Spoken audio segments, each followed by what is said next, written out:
Lady Chatterley's lover एक love drama है। ये कहानी एक अमीर पूंजीपति की खूबसूरत पत्नी और एक मजदूर के बीच पैदा प्रेम प्रसंगों की है।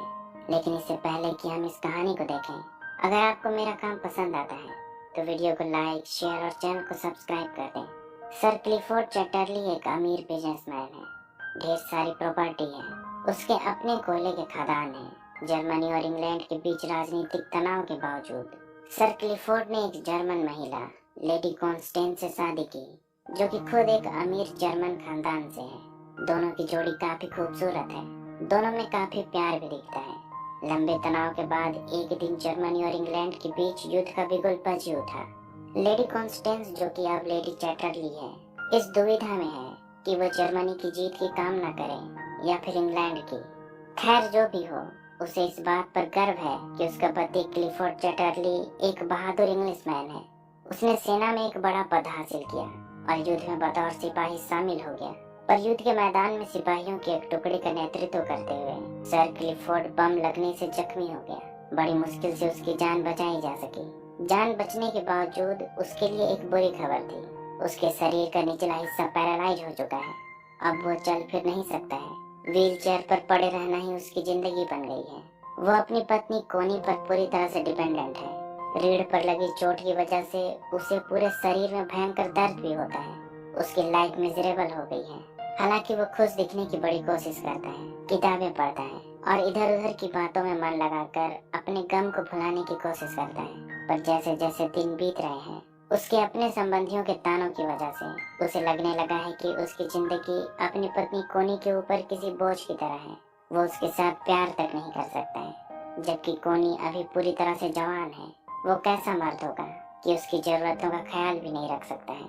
हालांकि कोनी ने उससे इस बात की कभी शिकायत नहीं की, पर लगता है जैसे रिश्तेदारों को उसके फिजिकल नीड्स की कुछ ज्यादा ही परवाह है। इसलिए एक दिन क्लिफोर्ड कोनी से कहता है कि वो नहीं चाहता है कि वो उसके लिए कोई सेक्रीफाइस, कोई समझौता करे।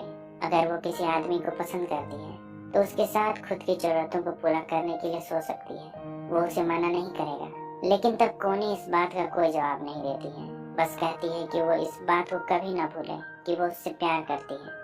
एक दिन क्लिफोर्ड की तबीयत अचानक बहुत खराब हो जाती है। दर्द की वजह से सांस लेना भी मुश्किल हो रहा है। क्लिफोर्ड को हमेशा किसी एक्सपर्ट के देखभाल की जरूरत है। इसलिए डॉक्टर ने एक अनुभवी नर्स मिसेस बोल्टन को उसके यहाँ भेज दिया, जो क्लिफोर्ड के बंगले में रेगुलर विजिट करते हुए उसकी देखरेख किया करेगी। मिसेस बोल्टन पहले भी चैटरली परिवार को अपनी सेवा दे चुकी हैं। जब वो क्लिफोर्ड की पत्नी को देखती है तो कहती है कि क्लिफोर्ड से ज्यादा बीमार तो वो खुद लग रही है। उसे थोड़े आराम की जरूरत है। अब वो क्लिफोर्ड की चिंता छोड़ दे और ताजी हवा में सांस ले। इसके साथ किसी हेल्दी एक्टिविटी में समय बिताए। ये नर्स का उसे एक इशारा है। मिसेस बोल्टन के आने के बाद क्लिफोर्ड की हालत पहले से बेहतर है। कोनी को भी उसकी जिम्मेदारी से जरा राहत मिल गई है। एक दिन क्लिफोर्ड कोनी से कहता है कि वो फार्म में ये देखने जाए कि मुर्गियों और बतख के अंडों का उत्पादन कैसा है। कम से कम वहाँ जाने से वो थोड़ा फ्रेश महसूस करेगी। जब कोनी फार्म की तरफ जाती है, वहाँ देखती है कि फार्म का ख्याल रखने वाला आदमी ओलिवर मिलर मुर्गियों के फार्म के बाहर नहा रहा है। वो खुद को उस आदमी को नहाते हुए देखने से नहीं रोक पाती है। उसे मिलर के शरीर को देखना अच्छा लग रहा है। उस शाम क्लिफोर्ड कोनी को एक किताब पढ़कर सुनाता है, द एडवेंचर ऑफ हाजी बाबा।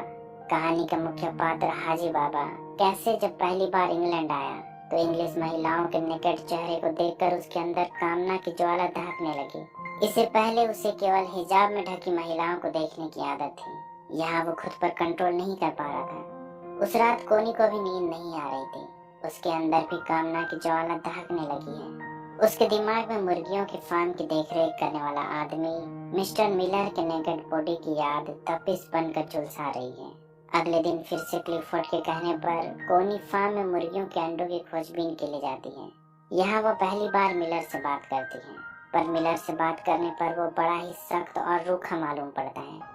जब वो मिलर से मुर्गियों के झोपड़े की एक्स्ट्रा चाबी मांगती है ताकि वहां आकर खुद मुर्गियों की देखरेख कर सके, मिलर उसे कहता है कि उसके पास केवल एक ही चाबी है और वैसे भी मुर्गियों की संख्या पहले से कम होती जा रही है। कहीं उसकी वजह से बची खुची मुर्गियां भी न मर जाएं। उसे यहाँ आने की कोई जरूरत नहीं है। जब कोनी बदतमीजी से बात करने पर मिलर पर अपना रोब दिखलाती है, तब वो कहता है कि वो पहले ही एक मालिक की सेवा कर रहा है। क्या ये काफी नहीं है? अब उसे दूसरे मालिक की भी फटकार सुननी पड़ेगी। मिलर बड़ा ही बदतमीज है, उसे किसी लेडी से बात करने की समझ नहीं है। कॉनी वहाँ से नाराज होकर चली आती है और ये तय करती है कि फिर कभी मुर्गियों के फार्म में नहीं जाएगी। मिलर जैसे घटिया आदमी से मुंह लगाना ही नहीं चाहिए था। जब वो वापस बंगले में आती है, वो मिसेज बोल्टन से कहती है कि उसने आज तक मिलर जैसा बदतमीज आदमी नहीं देखा था। तब मिसेज बोल्टन कहती है कि मिलर हमेशा से अकेला रहता आया है, इसलिए सबसे रूखा बर्ताव करता है और पत्थर दिल बन गया है, पर उसके सीने में भी दिल है। उसकी बातों का उसे बुरा नहीं मानना चाहिए। मिसेज बोल्टन मिलर को जानती है क्योंकि वो काफी समय से चैटरली परिवार की सेवा में लगी है। लंबे समय से यहाँ उसका आना जाना है। एक दिन क्लिफोर्ड फिर से कोनी को कहता है कि क्या उसने अपने लिए कोई लवर ढूंढा या नहीं। तब कोनी कहती है कि उसे लवर के बजाय एक बच्चे की जरूरत है, पर इस हाल में क्लिफोर्ड उसे कोई बच्चा नहीं दे सकता है, इसलिए कहता है कि वो बच्चा कैरी कर सकती है, लेकिन इस बात का ध्यान रखे कि वो बच्चा उसे किसी पवित्र आत्मा से उपहार में मिला हो, जैसे मदर मैरी को जीसस मिला था। क्लिफोर्ड राजी तो है, लेकिन चाहता है कि बच्चे के अंदर किसी ऊंचे ओहदे के आदमी का खून हो। ये चर्च का फादर हो सकता है, उसका कोई साथी पूंजीपति हो सकता है, कोई इंटेलेक्चुअल हो सकता है। उसे कोनी के टेस्ट पर पूरा यकीन है। कोनी के दिमाग में क्या चल रहा है ये कोनी भी नहीं जानती है। वो इस सिलसिले में चर्च के फादर से एक दोस्त के तौर पर बात करती है कि अगर वो बच्चे की चाहत में किसी और आदमी के साथ सोए तो इसमें उसकी क्या राय होगी। लेकिन फादर कहता है कि ये सब एक पाप है। अपने दुख को वो ईश्वर की परीक्षा समझे, ईश्वर उसे कोई न कोई रास्ता जरूर दिखलाएगा। फादर से बात करने पर उसे कोई फायदा नहीं हुआ, लेकिन उसके दखन उसी ख्याल में इजाफा जरूर हुआ। एक शाम घर के बाहर मिलर उससे मिलने आया। उसने कोनी को मुर्गियों के फार्म की एक्स्ट्रा चाबी दी। उसने उसके लिए दूसरी चाबी बनवा दी है, यानी कोनी अब कभी भी फार्म में आ जा सकती है। आज कोनी अंदर से बहुत खुश है और कल का इंतजार करना भी उसके लिए मुश्किल हो रहा है। सुबह होते ही कोनी मुर्गियों के झोपड़े में चली गई। यहाँ वो केवल मिलर को देखने आई थी। आज मिलर उससे अच्छे से पेश आया। इधर दूसरी तरफ मिसेज बोल्टन की देखरेख में क्लिफोर्ड के शरीर में धीरे धीरे सुधार होने लगा है। मिसेज बोल्टन की फिजियोथेरेपी काम कर रही है। एक दिन मिसेज बोल्टन कोनी से कहती है कि एक जवान महिला के लिए प्यार के बिना कोई उम्मीद नहीं है। उसके लिए पैसों और चीजों के लिए अपनी जिंदगी को बर्बाद करना सही नहीं होगा, जैसे मिसेज बोल्टन भी उसे किसी अफेयर के लिए उकसा रही हो। एक दिन कोनी फिर से मुर्गियों के झोपड़े में जाती है। वो यहाँ केवल मिलर के नजदीक रहने आती है। उस दिन मिलर भी बहुत भाग जाता है और दोनों एक दूसरे से बेइंतहा प्यार करते हैं, जैसे बरसों की बेकरारी एक बार में ही दूर कर लेना चाहते हो। जब कोनी फार्म से वापस आती है, उसे अपने पति को चीट करने के लिए गिल्ट महसूस होती है। अगले दिन मिसेज बोल्टन ये कहकर उसका गिल्ट और बढ़ा देती है कि उसके पति की मौत के 24 साल हो चुके हैं, लेकिन अब भी वो उसके यादों से प्यार करती है। उसने कभी किसी पराये आदमी की तरफ देखा भी नहीं, जबकि कल ही उसने कोनी को सलाह दी थी कि उसे किसी से प्यार करना चाहिए। अचानक उसने अपनी बात ही बदल दी। ऊपर से क्लिफोर्ड के सामने उसने अच्छा खासा लेसन दे दिया। तब क्लिफोर्ड कहता है कि उसे भी यकीन है कि कोनी उसे कभी नहीं छोड़ेगी। इसके बाद कोनी ने भी मिलर के पास जाना बंद कर दिया। वो फार्म में उसका इंतजार किया करता है, पर कोनी उससे मिलने नहीं आती है। लेकिन इधर कोनी के लिए भी मिलर की याद में खुद को रोक पाना मुश्किल है। वो तड़प रही है, उसका शरीर जल रहा है। जैसे जैसे क्लिफोर्ड की बॉडी पहले से रिकवर हो रही है, वो अपने पुराने काम में वापस लौटने लगा है। पहले तो वो कोनी को काफी समय देता था, पर अब जैसे उसे इग्नोर करने लगा है, जैसे उस पर किसी से अफेयर का शक करता हो। हालांकि इस तरह के अफेयर के बारे में उसी ने उसे आइडिया दिया था। तब शायद उसे जरा भी ख्याल नहीं था कि अफेयर केवल फिजिकल नहीं होता है, इसमें इमोशन भी शामिल रहता है। जब अफेयर में इमोशन घुल जाता है, जोड़े एक दूसरे के लिए बेकरार होने लगते हैं। एक दिन मिलर कोनी से उसके बगीचे में मिलता है। वो जानना चाहता है कि वो उससे क्यों नहीं मिलती है। क्या उसने कोई गलती कर दी? क्या वो उसके साथ सोकर खुद को नीचा महसूस करती है? क्या उसकी वजह से उसका स्टेटस गिर गया है? लेकिन बात ऐसी नहीं है। शुरू में कोनी उसे इग्नोर जरूर करती है, पर दोनों एक दूसरे को रोक नहीं पाते हैं। वे फार्म वाले रास्ते में जंगलों के बीच एक दूसरे से प्यार करते हैं। दूसरी तरफ क्लिफोर्ड को भी एहसास होने लगा है कि उसकी पत्नी कोनी का कोई न कोई अफेयर है, पर वो नहीं जानता है कि वो आदमी कौन है। सीधे सीधे उससे इस बारे में पूछ भी नहीं सकता है। लेकिन एक दिन जब मिलर बंगले में किसी काम से आता है, क्लिफोर्ड को उसके ऊपर पहली बार शक होता है। जिस तरह से कोनी मिलर से बात कर रही थी, उनके बीच काफी कुछ सीक्रेट जान पड़ता है। इसके बाद भी कोनी और मिलर का मिलना जारी है। अब ये नजदीकी केवल फिजिकल नहीं रह गई है, ये इमोशनल भी है, और यही इस रिश्ते की सबसे गंभीर बात है। दोनों का एक दूसरे से अलग होना अब उतना ही कठिन होता जा रहा है जितना ज्यादा वे एक दूसरे से मिलते हैं। उनके बॉडी और माइंड पर अब उनका कंट्रोल नहीं रहा। क्लिफोर्ड भी देख सकता है कि कोनी अब घर पर नहीं रहती है और काफी समय फार्म में बिताया करती है। उसे पूरा यकीन हो चुका है कि उसके नौकर मिलर का उसकी पत्नी कोनी से अफेयर है। उसने कभी इस अफेयर के बारे में नहीं सोचा था। उसने जब कोनी को अपने लिए कोई प्रेमी ढूंढने के लिए कहा था तो उसने सोचा था कि वो आदमी उसकी हैसियत के बराबर का होगा। कोनी एक मजदूर से अफेयर करेगी, उसने कभी नहीं सोचा था। ये उसके लिए किसी अपमान से कम नहीं है। लेकिन अब बहुत देर हो चुकी है। मिलर और कोनी एक दूसरे से प्यार करते हैं। जब भी वो जंगलों में मिलर से मिलने आती है, उसकी हैसियत वहाँ मिलर की पत्नी की होती है। उन्होंने इसकी निशानी के तौर पर पेड़ पर कीले भी ठोक रखी है।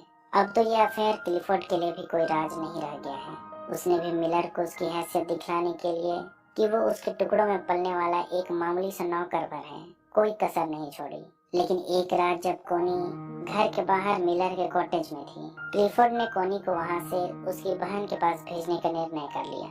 अगले दिन उसने उसके लिए उसकी बहन के साथ विदेश टूर का टिकट कराया।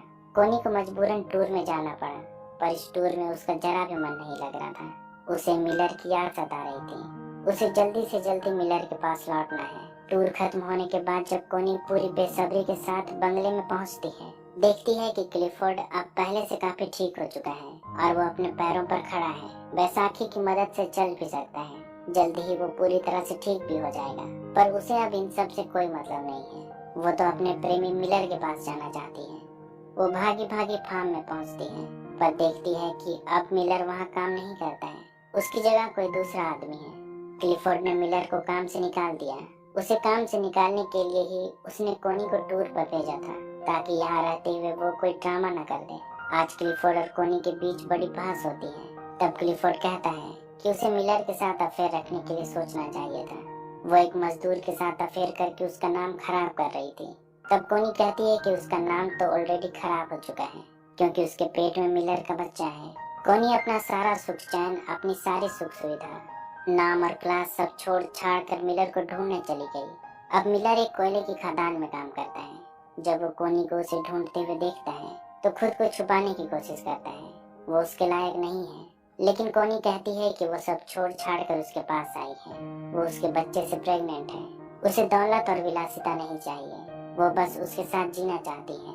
क्या वो जिंदगी भर इस बात का अफसोस करना चाहता है कि जब उसके पास मौका था उसने अपने प्यार को जाने दिया। कोनी अब मिलर की है। ये एक अजीब सीन है। एक पूंजीपति की पत्नी उसी के मजदूर के साथ भाग गई। वे यहाँ से कनाडा जाना चाहते हैं, जो सपनों की दुनिया है। यहाँ वे एक फार्म खरीदेंगे और एक साथ पूरी जिंदगी बिताएंगे। इसी के साथ ये कहानी खत्म हो जाती है। उम्मीद करता हूँ कि आपको मेरा काम पसंद आया होगा। अगर ऐसा है तो वीडियो को लाइक, शेयर और चैनल को सब्सक्राइब कर दें। अभी तक बने रहने के लिए